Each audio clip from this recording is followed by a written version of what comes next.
You know that feeling, right? That little flicker when déjà vu hits way too hard?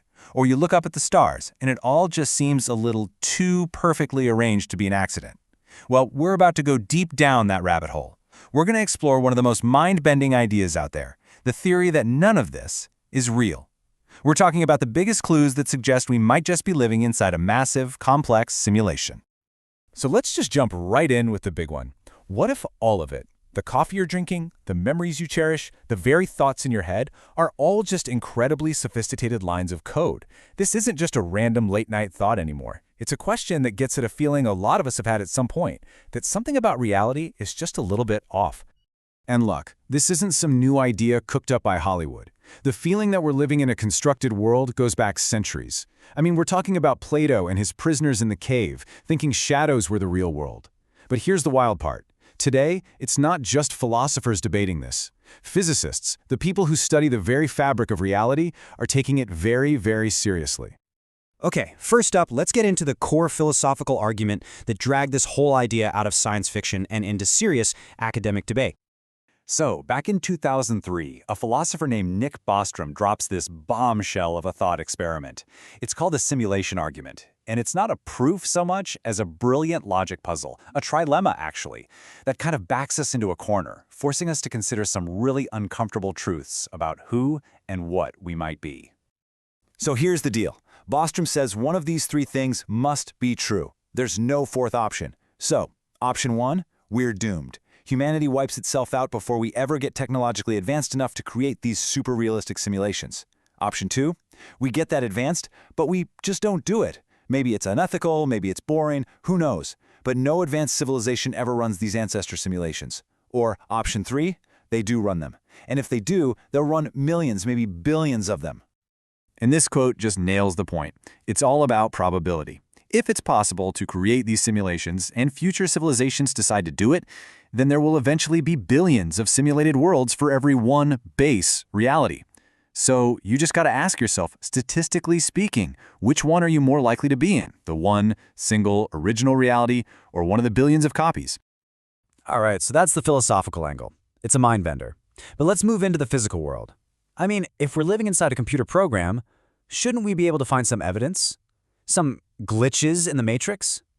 Well, one of the most compelling clues starts right here. Think about a digital image.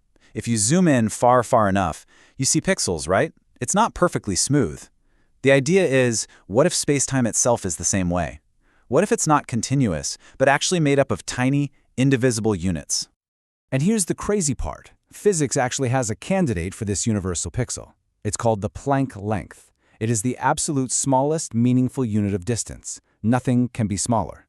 It's basically the universe's max resolution. And think about it. Any computer simulation would have to have a resolution limit, wouldn't it? And this idea of a built-in limit gets even weirder when you look at the speed of light. We always think of it as the ultimate speed limit for travel, but what if that's not what it is? In a simulation, a speed limit like that looks a lot more like a processing speed limit. It's the maximum rate the system can calculate and update reality, a cosmic frame rate to stop the whole thing from crashing. Okay, if you thought that was strange, you might want to buckle up. Because now we have to talk about quantum mechanics, where reality itself seems to, well, it seems to wait until we're looking.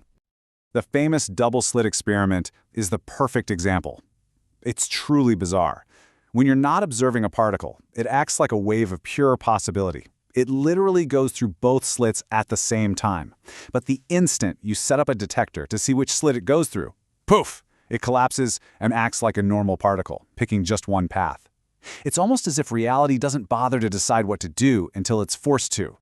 The analogy to a video game here is just impossible to ignore. A game doesn't render the entire world in full detail all the time. That would be a waste of processing power. It only renders the stuff that you, the player, are currently looking at. So, what if the universe is doing the exact same thing? What if it's optimizing its performance by only rendering things when a conscious observer looks at them?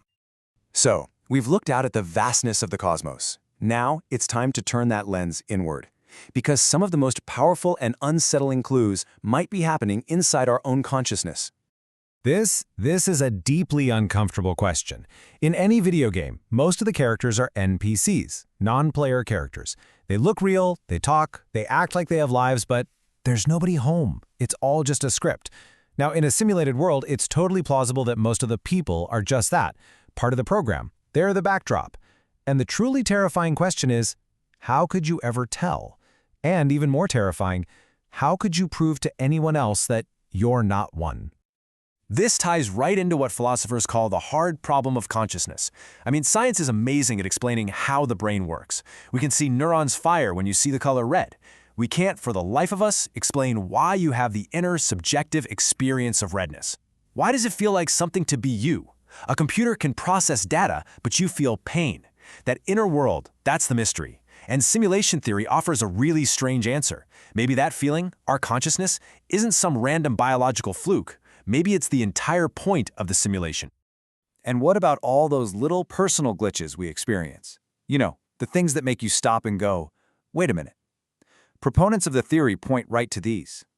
Is déjà vu just your brain misfiring, or is it a saved state reloading? What about the Mandela effect, where millions of people misremember the same exact detail? Was the system patched, and we just remember the old data? So all of this, the logic, the physics, the glitches in our own minds, it all leads to the biggest, most profound question of all. If this is a program, what on earth is it for? Well, a few theories get thrown around. Maybe we're a giant science experiment, our distant descendants studying their own past. Or maybe our entire universe with all its beauty and heartbreak is just a work of art or entertainment. And then there's the darker thought. Maybe it was just an accident, a program left running in a cosmic basement somewhere, with no purpose at all. And that's where we'll leave it, with one final thought for you to chew on. If you found out for certain that this was all a simulation, and you got one single question to ask the programmers, the architects of our reality, what would you ask? What's the one thing you would need to know? Because your answer might just tell you more about yourself than it does about the universe.